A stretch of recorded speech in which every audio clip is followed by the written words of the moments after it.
I apologize. Today's topic is on the other message, the two areas that we're looking at. What do you see with this picture? You see two faces or you see a vase, just as I show here. The reality is, in 3D communication, there are three dimensions of it. Body language, 50%, tone of voice, 40%, 10% are the words. Let me use the diamond ring just to point out that words are still the most important. The diamond ring, if you look at the diamond ring, what you most look at a diamond ring is a diamond. Just like in a speech, you listen to the words. The setting, which is the circle and the little diamonds on the side, are really the paralanguage. It's to make you look at the main diamond. And the shape is kind of like the physical nonverbal language. It's circle for a diamond, ring, but the physical side. So you got these three parts of a speech: the words, the paralanguage, and the physical. Just like in a diamond ring, you've got the diamond, the setting, and the shape. The fact is that our nonverbal cues speak louder and are less controllable than our tongue. If you study these two, then you will become cognizant of how significant this is in regard to what the girl is saying and what he is saying. They're both confused. They've probably had a fight and he can't understand her and she's not understanding him. And their nonverbal language says something is not right. Okay, to move on, we can improve our ability to send and interpret correctly nonverbal cues. We can improve our ability to send and interpret correctly nonverbal cues. If you look at these hands, they are sending, and at the same time, the other person's interpreting of the holding of hands. The holding of hands is kind of one of the things that couples often do. It's a form of touch, of being connected. And if you look at that, you can see that they're both sending a message: I want to touch you, I want to hold you, you are important to me. And we can be taught in regard to public speaking how to send and interpret correctly nonverbal cues, because that is what is taking place the whole time. And that's what this talk is about, are the issue of nonverbal cues. They are powerful and they are important. And so we need to understand that as we're speaking, people are not just listening to our words, they're being impacted by our body language and they're being impacted by the tone of our voice. And these two factors are what we're studying right now and are absolutely incredible. But we can improve our tone of voice. We can improve our body language. One way to improve it is first to be aware of the importance of it. That's why I'm focused on this area today, so that we are aware that our nonverbals, whether it be body language and or tone of voice, both together, immensely impact a speech. If we improve those two areas, we do much better. If we don't, it impacts negatively what we're saying. So while sending a message with intention, and hopefully that's what we send our messages as, intentional, we most often send nonverbal messages without an awareness of doing so. In fact, as I shared about that, the man walking down a cornfield in Nebraska with two FBI agents walking with him and one behind. The one behind was watching the body language of the man and came to a conclusion that he was, in fact, the number one suspect. Because when he was asked twice, where do you live from here? He pointed to the right, when in fact, he lived to the left. What he was pointing at subconsciously was where the murder took place. And as the agent behind was watching, he realized he was sending a message non-verbally that he wasn't even aware of. Yes, he was saying, I live over to the right, when he actually lived over to the left. And subconsciously, he was pointing to where the murder took place. The man, in fact, was charged, taken to court, tried, and found guilty for the crime. and went to jail while sending a message with intention. This woman, if you look at the picture, she's talking to somebody. You can see that she has that phone earpiece near her mouth, and she's giving a message. She's speaking. Maybe she's a customer service checking to see how things went, or maybe she's selling something for the company over the phone to a would-be buyer. But whatever she's doing, she is sending a message. And what she's not maybe fully comprehending is how powerful her nonverbal message is as she's sending it. Look at her face. She's looking down. She's focused. She's very focused on the person she's talking to. Secondly, look at her mouth. Her mouth is in the shape of a smile. Now, look at her whole face. It's warm. It's connecting. It's caring, sort of a face. She's talking to somebody on the phone who's a servant, who is a person who might purchase something from their company. And as she's speaking, if you look carefully at her face, you realize she's smiling. She is sending a nonverbal message and she's not aware of it. Did you know that people who smile on the phone get a more positive response from the people that they're talking to than people who don't smile? You see, you can't see the smile on the phone, but you can hear the smile on the phone because the smile changes what takes place within your whole chemical reaction in your body, and you tend to have a voice that is lighter, a voice that's more engaging, and you tend to be a person really focused in on whom you're speaking to. And this person on the other line of this woman here is without doubt hearing her smile while he can or she cannot actually see the smile. While sending a message with intention, we most often send nonverbal messages without an awareness of doing so. When you're public speaking, when you give a speech, please hear this again. You've already heard me say this.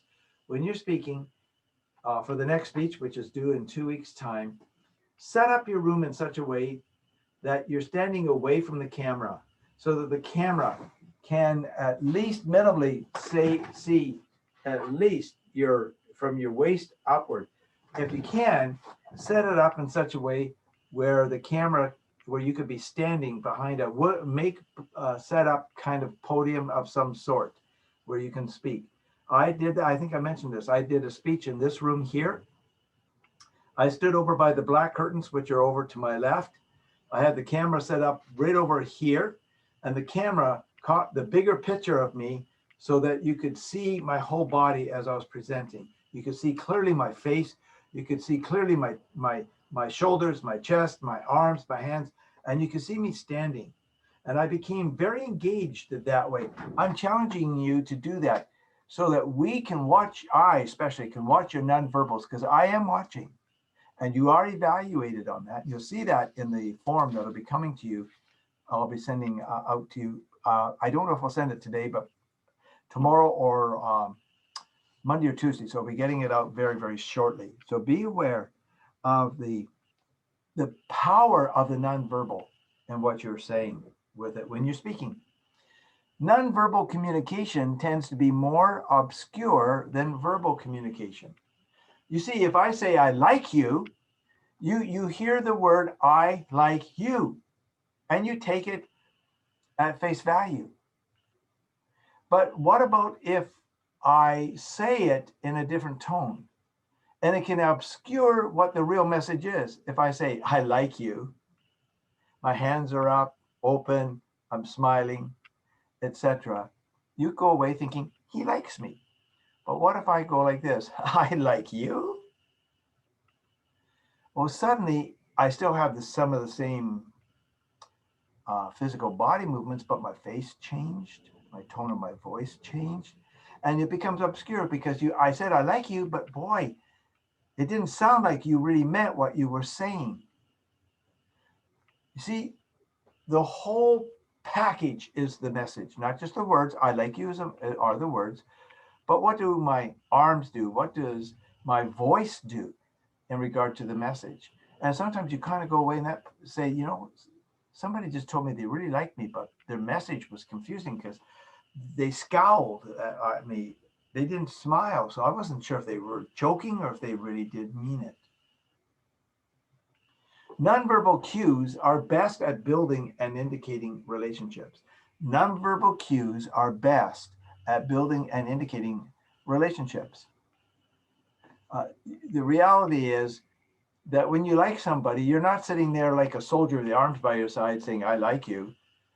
You're talking to them and you express and you look into their eyes and you speak when you have a smile on your face and you laugh at what they say if it's funny or whatever. And there's this nonverbal reaction and process going on between you, the sender, and you, the receiver.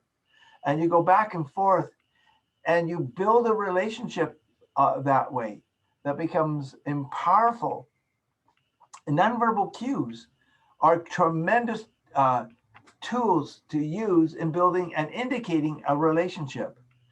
You know, if you see a guy and a gal walking down the street and he reaches over and takes her hand and she gladly lets him hold her hand, that's a nonverbal cue that they really like each other a great deal. So we need to always be paying attention as a public speaker to what people are interpreting us as saying. Okay. If you look at the five silhouettes of people in this room and this picture here, the person to the far left is almost saying with his hand close to his finger, oh, that's an interesting thought. The woman is kind of expressing a thought and he's taking it in. If you go over to the next couple, he has two hands out in the open and she has her hands out in the open and they're clearly conversing. If you look at the fifth person, you know what he's doing? He's got his arms crossed. In fact, if you look carefully, he almost comes across with less likely smiling. He's listening intently to what they're saying. All those are nonverbal cues that are taking place. We need to be aware of those cues. Nonverbal cues are best at building, and they do, and indicating a relationship. People tend to believe what they see before what they hear. If you look at this picture, it's a great indication of that. You have two people. Would you say they're friendly with each other? I would not. I would say no. Why? Look at their faces. Their muscles are tense, tight. They're snarling almost at each other. They're looking right into the eyes of the other without warmth at all. Their hands are on the desk. They're in a position of poise of attack. They are ready to argue with each other over something, whatever that happens to be. This is not a warm moment. This is not of two people who really care for each other. These are two people who are really not caring at all for each other and quite frankly are probably angry at each other, and that this whole nonverbal communication thing that's taking place right here is more powerful. Now, if you were to have them record it and hear them saying, if he was looking at her saying, you know, I really like you. You're a nice person. She was saying back to him, you know what? I like you too. That would not fit the look of their faces. It just would not, because the look of their faces are virtually saying anger, disrespect, dislike, not caring for.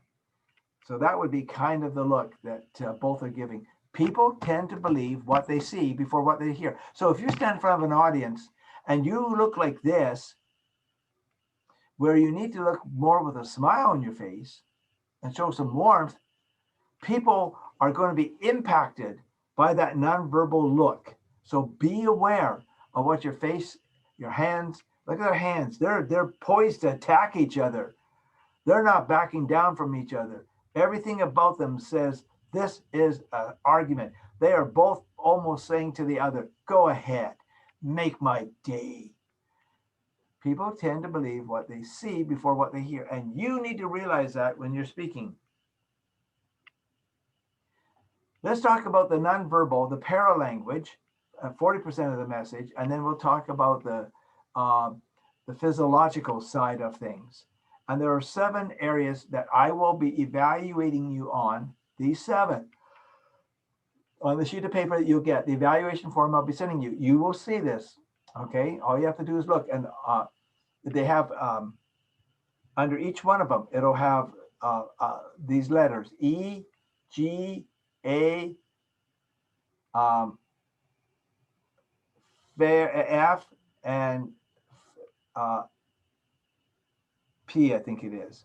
So excellent, good, average, fair, poor. I think those are the words. And I'll circle those numbers. If I circle two side by side, it means you were partly this way and partly the other way, in between the two. So these are powerful things that are happening as you're speaking. One is your rate. Rate relates to how fast the words are coming out of your mouth.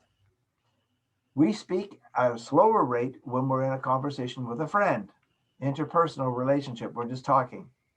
We speak faster when we're informing people than the rate, than the just a conversation. So when we're having a conversation, we speak at around 100 words a minute. When we're given informative speech, we speak at about 125 to about 140 words a minute, somewhere in that area. When we are giving a persuasive speech, we speak somewhere between about 160 to 200 words a minute. So there's a different range based on what you're doing. Rate is the speed by which words come out of your mouth. If you speak too fast, your words get slurred and it's harder for a person to understand what you're saying. And I will write, I will circle how I saw you doing. And then I might say, slow down, speed up, whatever it happens to be. Then I'm just letting you know where you're at. If you get a 3, average is good. Average is good. And I say slow down, it means, boy, you were speaking way too fast. But if I write speed up, that means you were speaking too slow. So be aware of the rate. Pauses are valuable. A moment of pause can be effective, but sometimes prolonged pauses make people who are listening panic. So you need to be aware of that. So we have to allow ourselves to be careful at um, how long we allow our pauses to go. It is better to have a slight pause to gather your thought as to what you're saying next than to be standing there as you're thinking about what you're supposed to be saying next and use filler words like uh, and and things like that. Those are indicators that you are trying to capture what you're supposed to say next and are not helpful.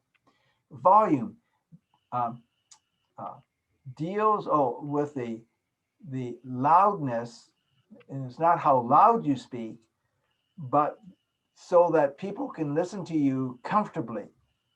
If you speak like this, not whisper, but kind of speak like this because you're kind of timid about the people, it's hard to hear you. If you speak like this, you're making people, whoa, that's kind of loud. But really, it's projecting your voice, and that means letting the air from your lungs be filled and letting the words come out in a full way. Don't speak from your throat because it becomes a tinny and it takes a shrill sound to it. The idea is that you want the people listening to you to listen with comfort. So, therefore, understand the need to project your voice. Enunciation. Enunciation deals with the pronunciation. It's the how well you form the words as you're speaking to your audience. So it's important to say the words with clarity.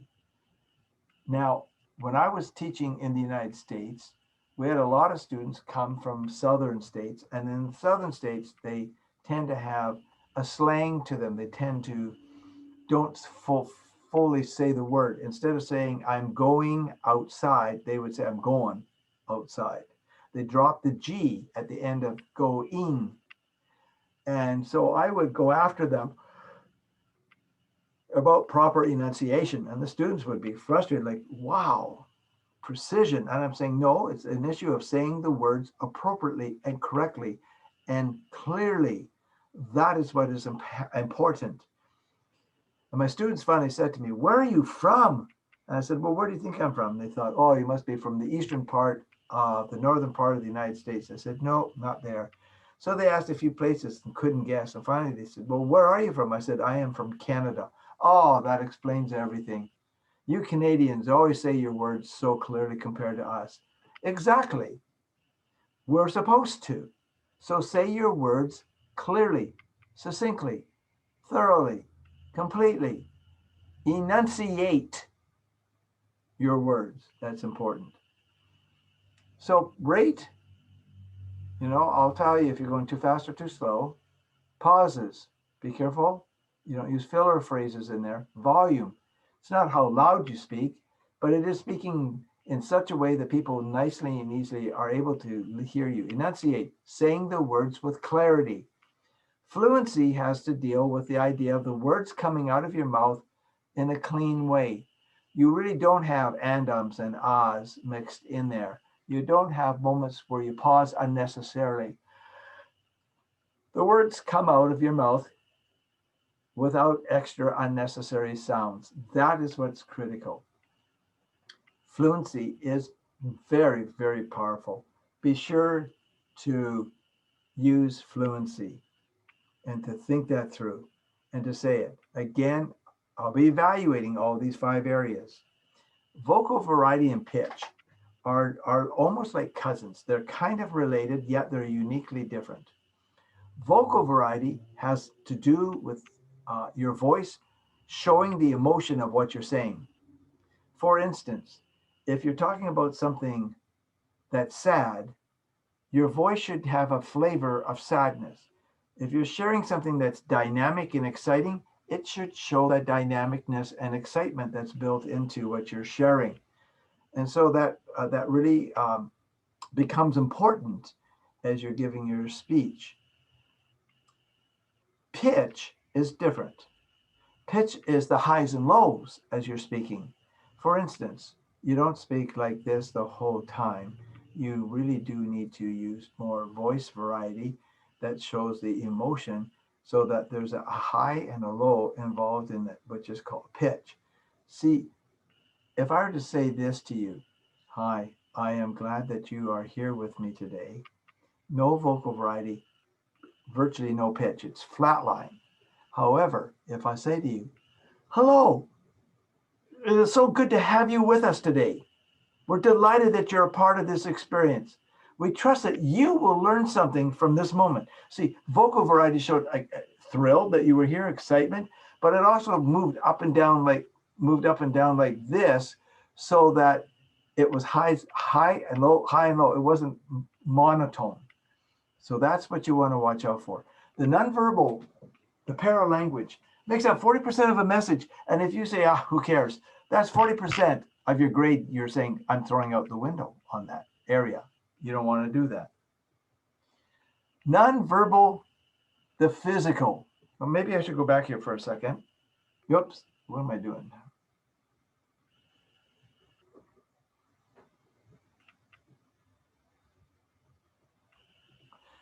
The picture here is somebody speaking with a megaphone, and there's an open mouth, and it's talking about the verbal.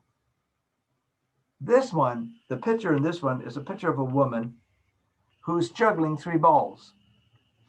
Just look at what she's doing. She's sitting, and she has 1 ball in the palm of one hand, and the other hand, the right hand, has just thrown the ball in the air, and she's going to take her left hand and she's going to flip the ball over to her right hand, just as the ball that's up in the middle there is coming down to her left hand.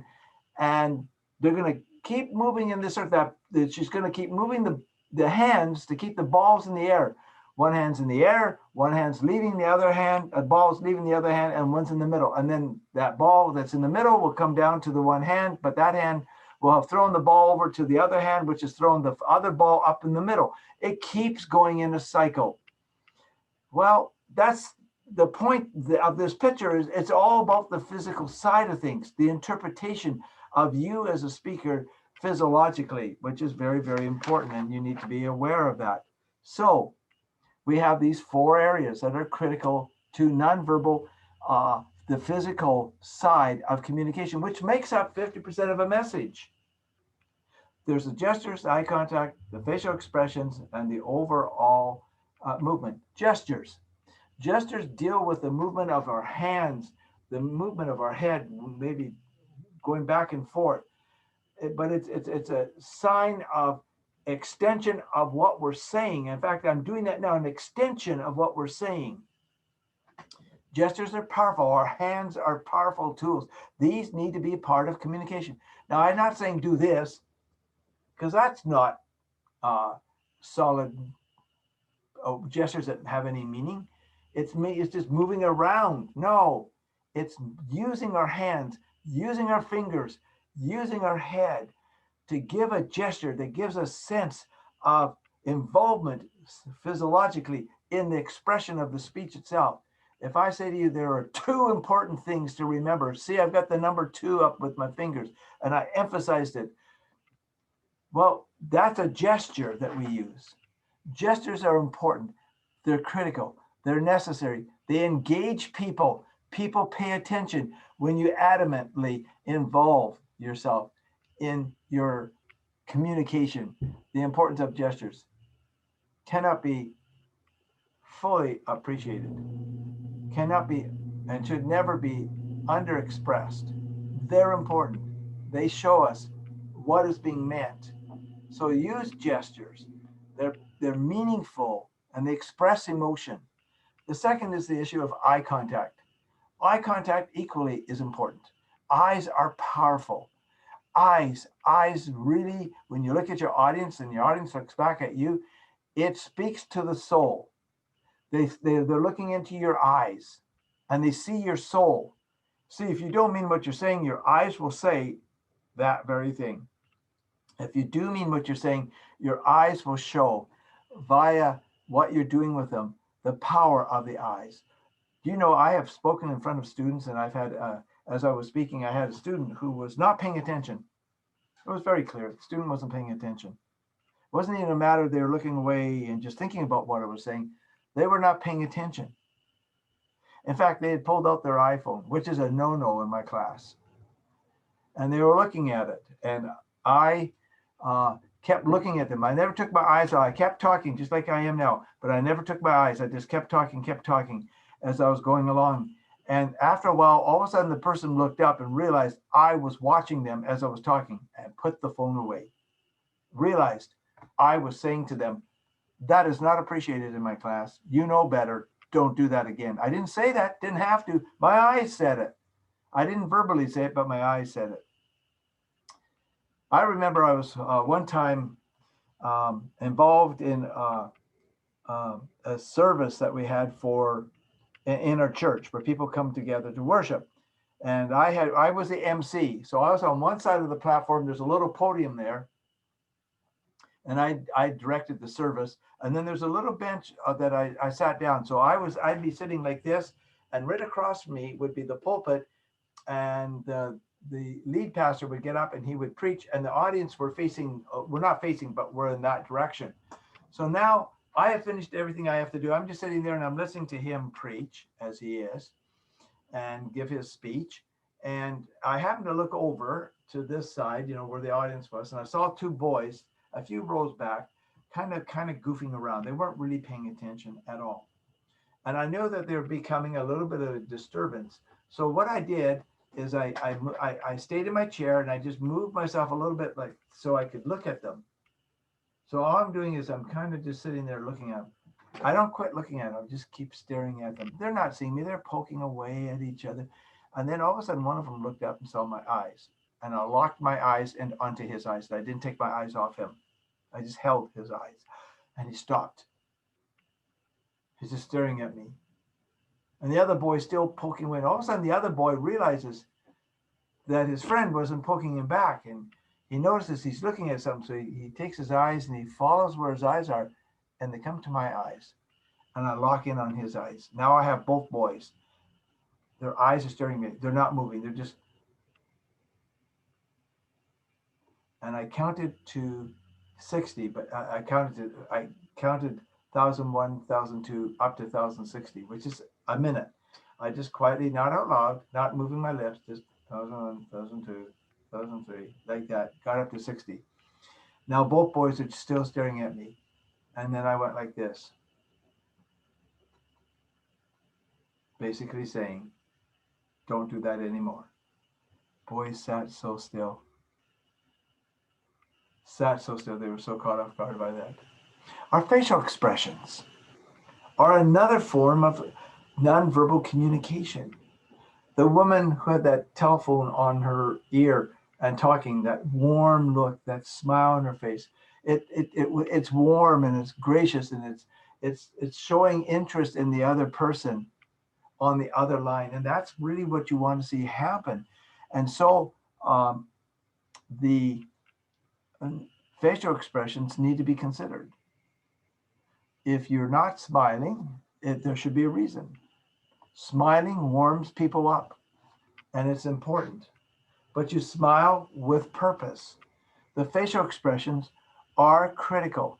People pay, and by the way, I'll be evaluating all four of these areas on your next speech. And so they're important. The face says so much. If you look at the facial expression of the woman here, what does it say? It says, I am concentrating. I've got my eyes set at such a way that I can see all the balls and move just the right amount, doing the right thing at the right time. And she has a total focus as she's doing her juggling. Facial expressions are important. Sometimes facial expressions can be used in other settings. My wife has given me facial expressions that tells me, oops, I did something wrong, or can tell me, good job, whatever that is. Overall movement. Overall movement. What do I mean by that? Overall movement involves gestures, eye contact, facial expressions, body movement. That's one half of it, the whole together. But the other half is how well does your speech move?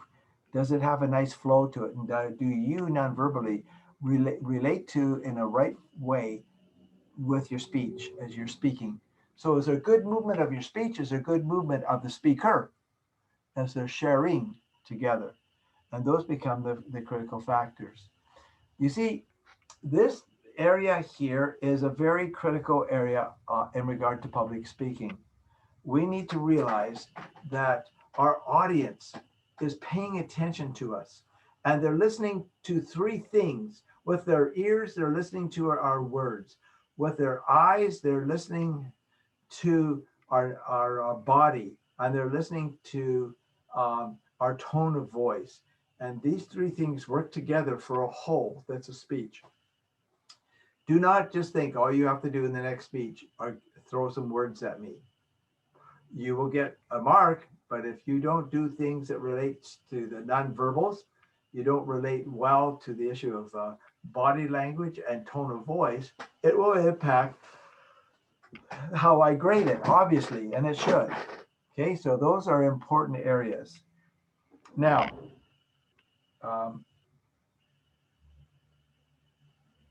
we're not going to look at these questions, but when are you more likely to give eye contact with someone else? Why? What is the one way you could improve doing this? Good questions. Second set of questions. When you give an oral presentation, how might you use your facial expressions, your gestures, and your voice to your advantage?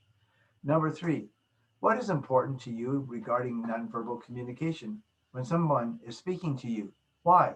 How do you feel when they do this? When they do this well, and when they do it poorly or not at all? Those are important questions for you to give consideration to. The other message, it's an important area that needs to be considered, and we need to work on that area, because in the speech that you'll be giving that I will be evaluating, we will specifically be looking at that area as we go along. I have another area that we need to look at today, and that relates to the mode of delivery. Mode of delivery. Next week, we will be talking about words, okay? So we will be talking about that, and I just need to get this PowerPoint up.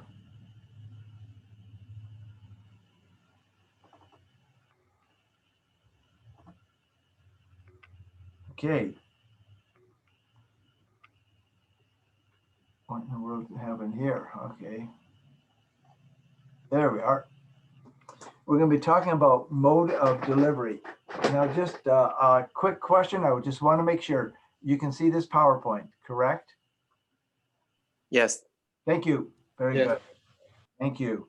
Good. This is also a very important area that needs to be considered in your speeches. And yes, I pay attention to how you do in the evaluation on this area.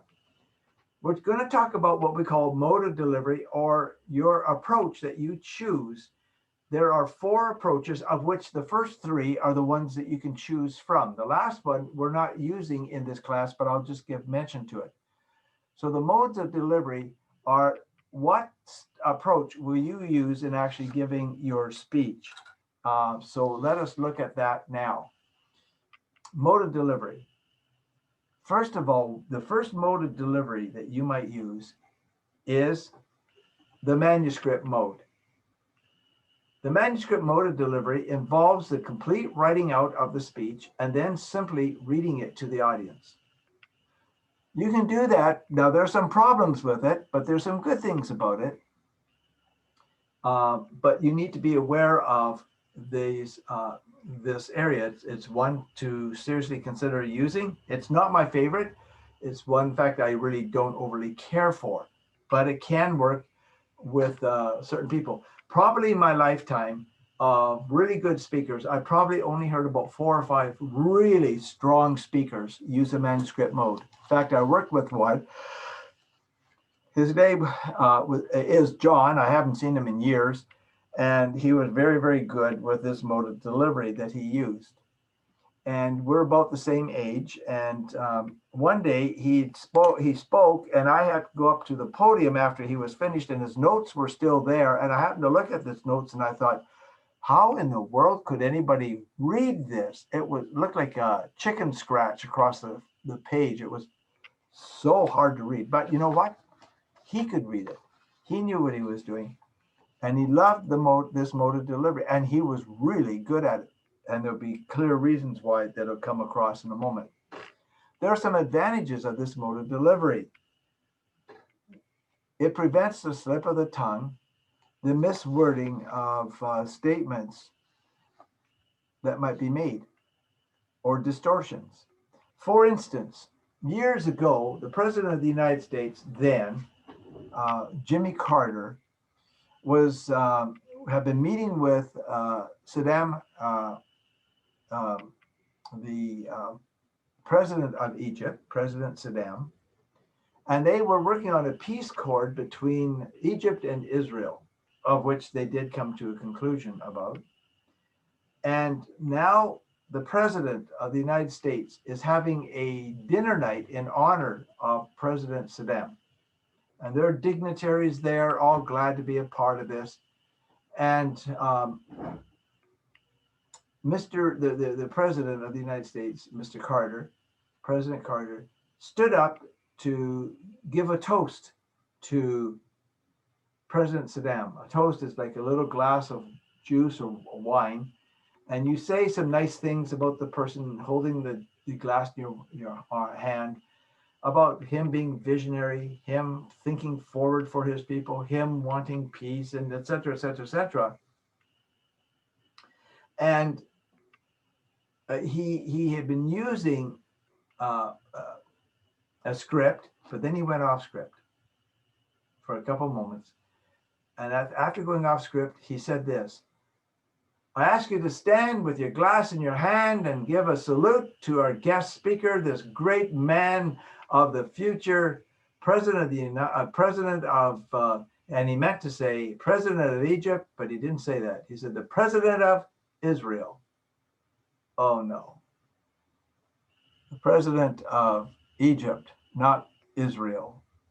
He went off script and he made a little mistake. And of course, everybody heard about it. You could see his face after. It was like, oh, what did I say? Why did I say that? Why did I say that? And he had to correct himself. The president of Egypt was the correct wording. Allows for exactness. There are times in certain types of speeches where you want every word to be measured carefully. Maybe you're the president of an organization or the leader of a country, or another organization, whatever it is, and there's a statement that has to be made, but it needs to be made with preciseness and conciseness. And at that very moment, you write out the speech and you work with the speech and you change the words, trying to find the perfect set of words comes together that ensures that what you're saying is how people will interpret it. Another vantage point of a manuscript, it can really strengthen your fluency. Why? You're reading it. You're reading it. It's easy for the person who's doing this. They just have to read it. It eliminates filler words such as or any others that can enter into a discussion or into a presentation. You don't want unnecessarily filler words. And so these are some really major advantages to the manuscript mode. However, there are disadvantages of using this mode of delivery. One disadvantage, it can limit your eye contact. You see, once you are uh, reading, it's easy to look down and never take your eyes off what you're reading. You've looked at your audience once, you read it all through till you finish, and you look up then. That's not eye contact. That's poor eye contact at very best. And what does that do? It really allows your audience to know that you're not necessarily paying attention to them because you have no eye contact with them. And you're also basically saying you don't need to listen to me because I don't need your eye contact. When people take their eyes off you, they listen less carefully. And so that's very, very dangerous. Um, there could be potential limited gestures. Potential limited gestures. Why? I have seen students such as yourselves giving their speech, put their hands on the podium, look down at their speech that they've written out and read it and never move their hands and their arms at all. You're basically not using some tools that are powerful tools for the purpose of communicating. And that's very, very not very dangerous because it really limits the impact you have. You can have potential limited vocal expression. Again, you are now just reading, you're not looking up, you're not using any hand gestures, and you're definitely not involved in using any vocal expression. You just go monotone, you just read it. You almost act like you can abdicate responsibility because you're reading. Potential limited spontaneity. Potential problems. All of a sudden, a thought crosses your mind. Let's say as you're speaking about something and all of a sudden you realize something in the news today highlights this. How do you break in and start talking about it? You see, when you do that, now you can't remember where you left off, and how you can get back to it and make it sound coherent. And that becomes a problem. And so that doesn't work well. Limited response to audience's nonverbal feedback. Limited response to audience nonverbal feedback. You're speaking away, you suddenly realize your audience isn't understanding what you just said, so you want to say it in another way. Trouble is, it's hard to go there and then come back to where you were. Sometimes some people who do it some who do this enough know how to do it, but it's not an easy thing to do, and it can create confusion, which means a lot of people won't even try. It could sound written versus spoken. It could sound written versus spoken, and that can be a major problem. Uh, you don't want it to sound written. You want it to sound spoken. Written comes across dry. Written comes across too calculated. Spoken gives you a sense of freshness. It gives you a sense of living on the edge. Your audience enjoy that. They prefer that because that means you are very much alive and very much involved with the speech. So you know what? This is a mode of delivery you are free to give, but it has some real major disadvantages. Eye contact, gestures, vocal variety, spontaneity, not responding to nonverbal feedback. It can sound written versus spoken and lose its power. So yes, you can use this, but understand it has limitations, and your grade gets impacted, not because you use it, but in using it, do you counter eye contact, gestures, vocal variety, spontaneity? Do you counter those issues in some way? The second mode of delivery is the memorized mode of delivery. And this involves writing out and then memorizing the speech and delivering the speech without notes. Now, you know, the mode of delivery of the manuscript is partly here, isn't it? It's writing it out. There's the manuscript. But now you go a step further. You memorize it so that, guess what? It's up here. It's memorized and it's in your head, your brain. Then you may practice and then you deliver the speech. Now, that's sounds pretty huge. That's a lot of work. Well, if I just write it out, I just read it and I'm done.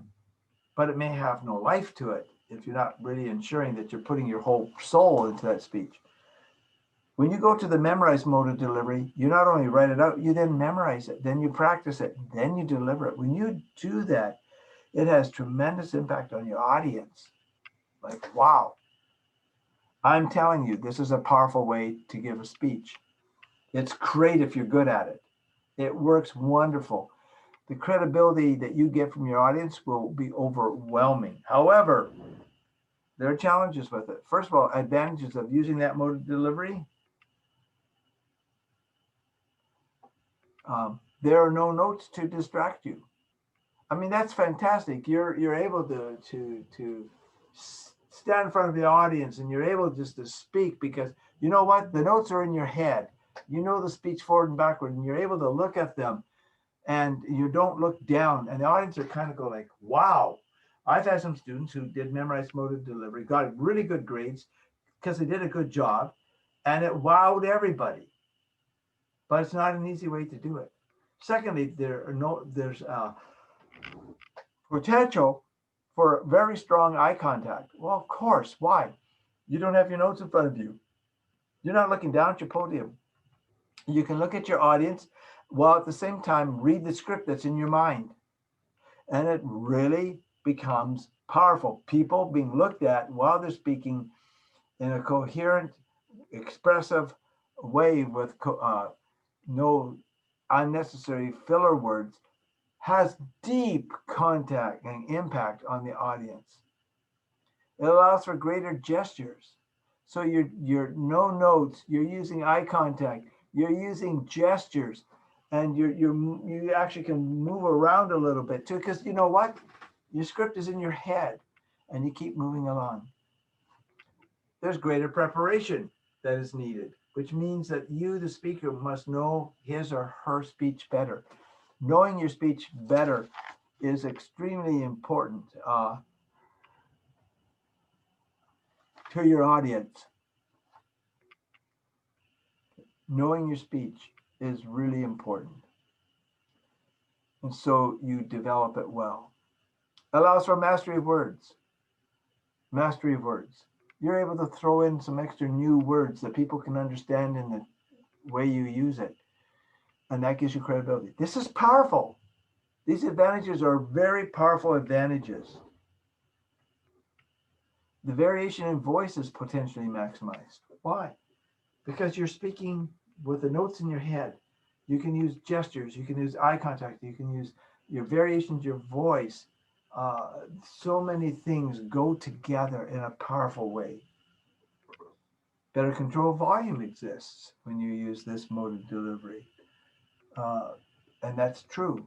It really does happen in that way. And so this is a powerful mode of delivery. Okay. However, having said that, we need to appreciate the disadvantages of using this mode of delivery because there are definitely potential pitfalls that you don't want to fall into. The first one is potentially limits responding to audience nonverbal feedback. You see, you got it in your head and you're speaking away, and all of a sudden you realize as you're watching your audience that some of them are not understanding what you're saying. For you to say, oh, wait a minute, I'm just going to go back and re-explain that, and you do. Now you got to try to find where you are in your script. It sounds broken. It doesn't sound natural.